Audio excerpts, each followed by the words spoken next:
How do you see the evolution of agents and the agentic workflow? I think the future of Gen AI app will become autonomous. In the future, agents are going to be self-organized, self-coordinated, solve problems together.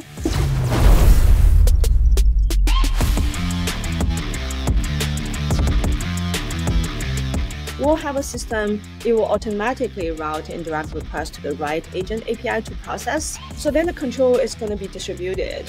I think that is definitely going to come.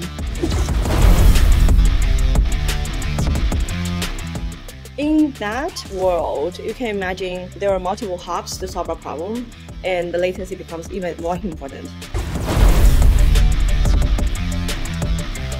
Why would someone use Fireworks AI versus any other inference as a service offering? I think the biggest differentiation is we heavily focus on production.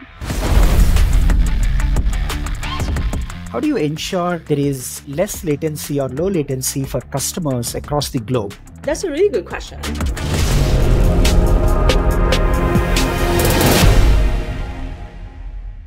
Ladies and gentlemen, welcome to another episode of The Encounter. And today our guest is Lin Qiao, the CEO and founder of Fireworks AI. And I'm really glad to have Lin on my show. Lin, welcome to The Encounter. Hi, thanks so much for having me.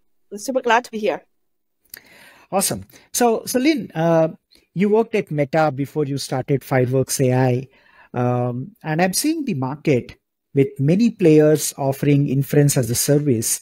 So tell us about, how you actually started Fireworks AI. What was the motivation, and what is the differentiating factor when it comes to Fireworks AI? Sure. So me and a few of my co-founders, we have been working at Meta for many, many years, between 7 to 10 years. Especially in the latest 5-6 years, we have been building AI infrastructure to help Meta take the leap to transition to be AI first company. As part of that, we built PyTorch. As you know, PyTorch is the dominating AI framework right now in the industry. And my responsibility is to convert PyTorch from a research-only project into supporting all the production workloads. It took us 5 years to penetrate mobile app using PyTorch, to running PyTorch at huge scale on the server side. By the time we left, we were running more than 5 trillion inference per day across all data centers globally.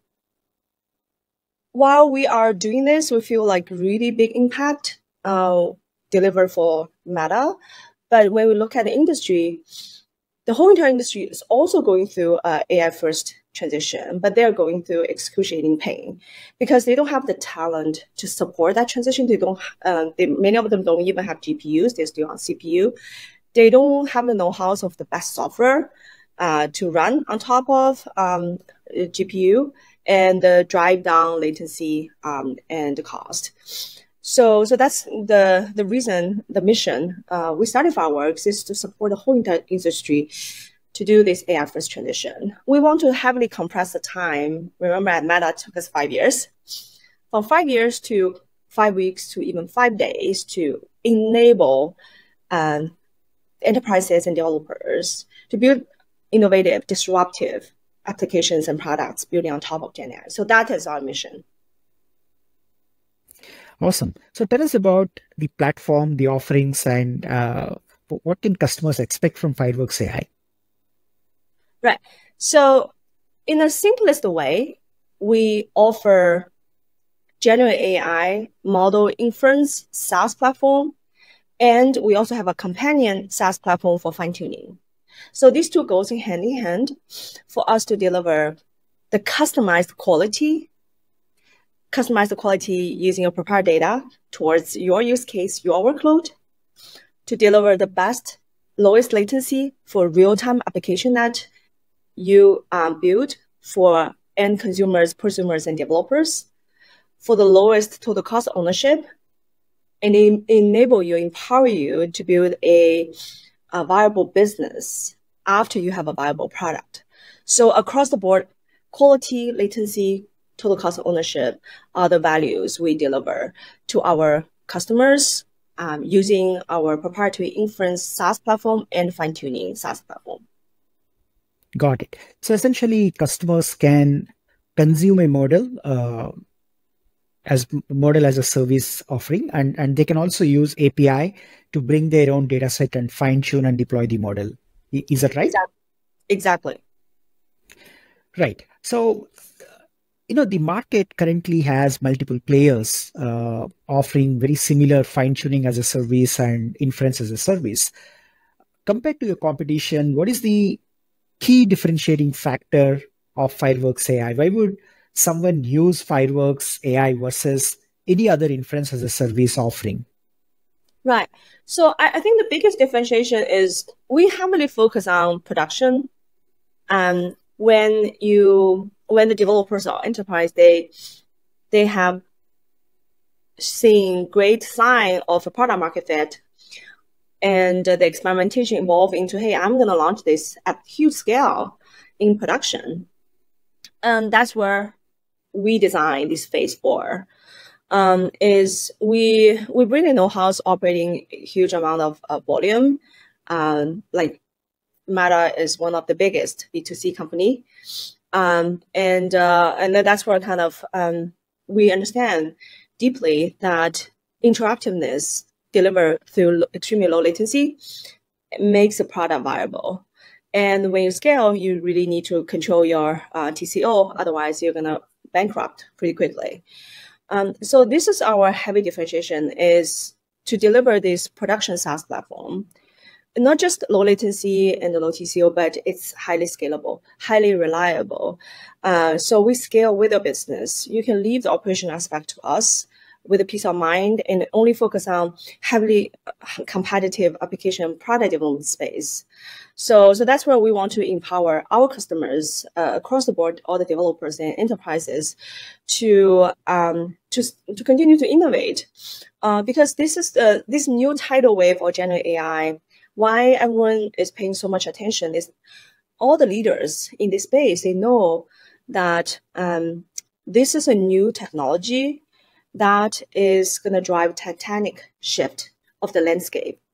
If they do not invest and they do not pivot, their company, even though they could be incumbents, can become obsolete and no longer stay competitive in this dynamic market.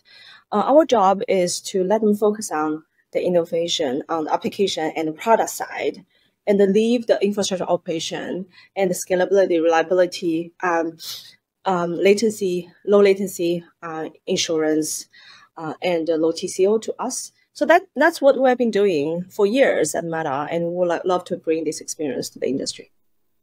Perfect.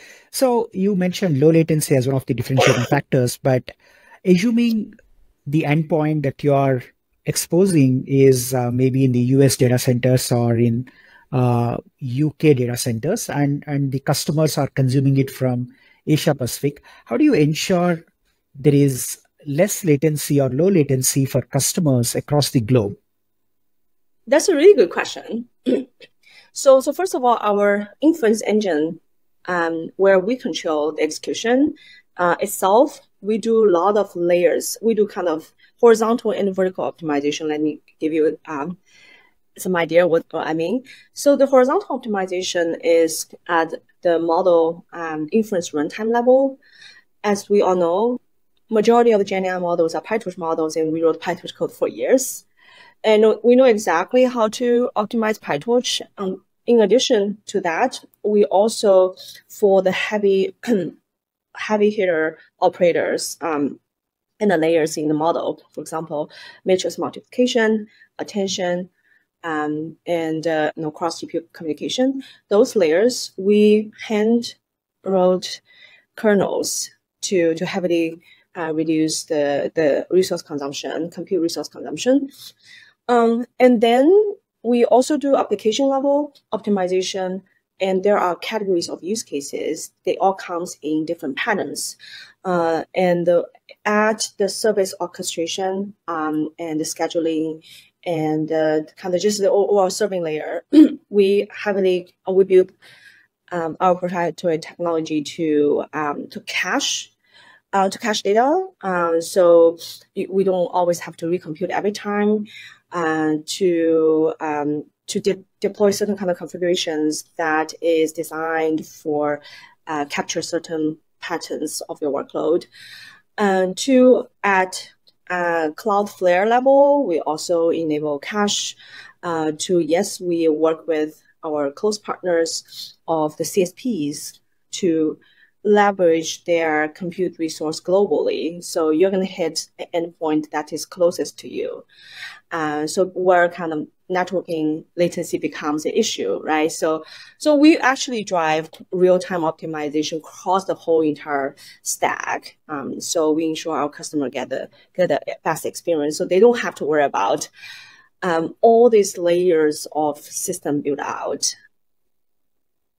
That makes sense. So what you're basically mentioning is the way you optimize the inference engine to deliver highly optimized LLMs that will deliver more number of tokens per second, which will directly translate to the speed and of course the latency. And second is you have a caching layer that's actually enabling better delivery and better performance. And finally, you also have a partner network where you're actually co-located in various other locations that are closer to the customer locations, right? Or customer applications.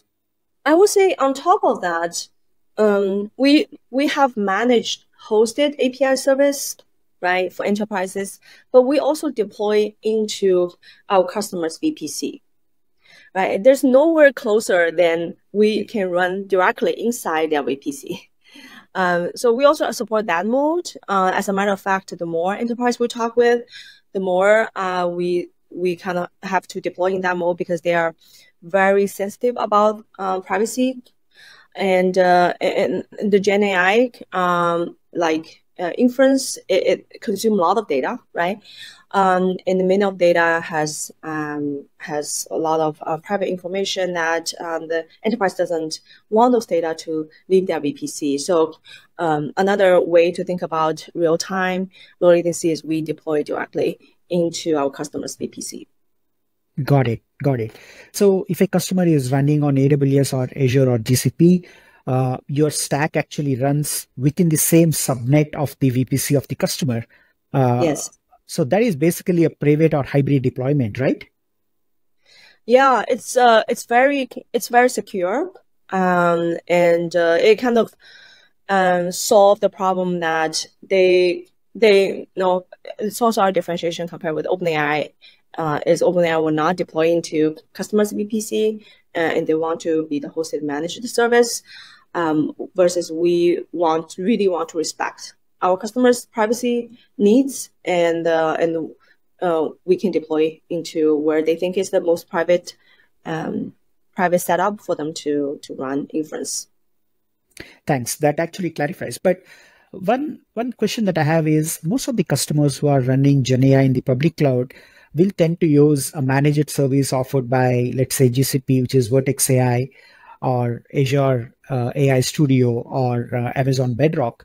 What would make them choose Fireworks AI instead of the native cloud provider-based GenAI platform? Right, that's a really good question. So I would take a big step back and talk about what is our target, right? So we really think about ourselves as we want to build our product as a better OpenAI for enterprises. And let me explain why. I think OpenAI has this really great mission to deliver AGI. That means it's a more complex or smarter AI system than human being. And the vehicle for deliver that is a small set of models. You can think about that as one model that solve hundreds of thousands of problems the best. So that is the strategy. But that's a really hard goal to reach because I'm glad OpenAI is tackling that problem. It's very difficult to reach because when you train a model, you have to set the objective functions for the model to optimize for. And then it means that the researchers training the foundation model have to decide ahead of time that among all the problems, which subset of problem they care the most about, which subset of problem it's kind of okay. They don't have to be the best. Which set of problem they don't really care about. And then they curate the training data based on those objectives. So it's inevitable that the end result of the trained model will be really good at certain things, will be okay with certain things, will be really bad at certain things by design. So have one model solving all the problems the best is really, really hard. So we take a complete opposite approach where we also want to solve hundreds of problems that enterprise cares about. But we are going to enable hundreds of smaller models. And the key here is to heavily customize those models towards a particular use case. And on top of that, further customize towards individual enterprise workload. So that process is a much viable process to deliver the end goal we want to deliver, which is now our enterprise customer, they have a proprietary model, their own model that is on par or beat GPT-4 quality. They have the lowest latency, lowest total cost of ownership. So when we reach that goal, that means there's no reason any enterprise wouldn't run on top of Fireworks. So that's kind of where we're heading towards. We are already leading the industry when it comes to low latency and the total cost of ownership. We're building a stack where we customize towards, we're building a SaaS platform to customize towards use cases and individual enterprise workload to reach really, really good quality. So here I want to clarify, by customization, we do not provide professional service. It is a SaaS platform that will do the customization automatically. So that's our vision. Got it. Thanks for the clarification. So apart from offering the infrastructure and platform and the SaaS service, you also invest in foundation models. For example, the Fire functions, V1. I'm a big fan of that. It's very capable when it comes to performing function calling. So tell us more about that, and why did you diverge into building a foundation model by yourself? Yeah, so I want to clarify a bit. We are not building Fire function for function calling from scratch. We build on top of existing foundation models and up-training the model to make it more aligned to solving function calling problems. So here's the kind of big picture, right? Any given large language model, whether it's closed source or open source, it has limited knowledge. The large language model, they can answer accurately for certain questions. The knowledge base is bounded by its training data. As we all know, the training data is fixed set. It's fixed in terms of time range, beginning and end. It's fixed in terms of how people can crawl the internet and buy data from data providers. So it's always limited. With that limited knowledge, there are knowledge that is infused in other places. For example, there are other modalities. There are image generation models, which understand and generate images. There are video generation models. There are audio generation models. There are embedding models. There are image to text models, and so on. So there's a variety of multi-modality models that also encapsulate knowledge. In addition to that, many of the knowledge, and especially real-time information, is hidden behind APIs. There are public APIs. There are also private APIs each enterprise holds. So many of those, so that's kind of the baseline we need to get into. And then current innovation on the application product side, building on top of GenAI, eventually they have to access the totality of the knowledge, not just the knowledge they can extract from a large language model by itself. So that means they have to have access to other modalities. They have to have access to other APIs, public APIs, private APIs. So function calling, or many people call it tool calling, is a way to bridge the knowledge gap. It's the way to bring the totality of the knowledge, and then you can build your application product on top of it. So that's why strategically we have put a lot of emphasis on in this area. And starting from last year, we released our first function calling model. This January, we released the second version. And in a couple of weeks, we are going to release the third version. The third version is really, really good. So we want to help our developers and enterprises to have this one surface area where they can, through that, they can get access to various different kind of knowledge as they want, and they don't have to worry about where to get those. So that's kind of that's our mission, and that's the reason behind our investment for function calling. Perfect. You also partnered with Now's research to fine tune Hermes 2 Pro, particularly with Llama 3. So when you already have 5 functions, what's the rationale behind partnering with Now's research to come out with another model with the same capability? Yeah. Our philosophy is we want to bring the best of the world into our platform. We're less opinion whether we build those models or our partner build those models. But we are very opinion that we want to surface the best models on our platform to our developers and enterprise. So that's the motivation behind our partnership with Naus. That's the motivation behind our partnership with Stability. And you will hear more from us. We're going to extend our partnership with many model building companies, especially foundation model companies, to service the best models on our platform. With that said, we'll still continue to invest in function calling because I think we have a slightly different goal from general function calling model. Our goal is, and so today we already serve more than 100 models on our platform, and we're going to increase that number to potentially thousands of the best models across the industry. And then we want to have this layer that can wrap on top of all the best models we serve. So from the totality, kind of the easy access to our system point of view, that's where kind of our investment will get into, and that will be very customized towards accessing build this wrapper, accessing all the models we provide. So that has a special, unique angle than a general purpose function calling.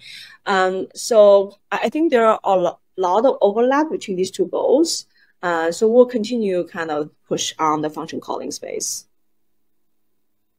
Totally agree. I think it's great that you're partnering with other model providers and extending the function calling capability. So on that note, I want to get your viewpoint on the rise of agents. I think function calling or tools are the foundation for agents. So how do you see the evolution of agents and the agentic workflow?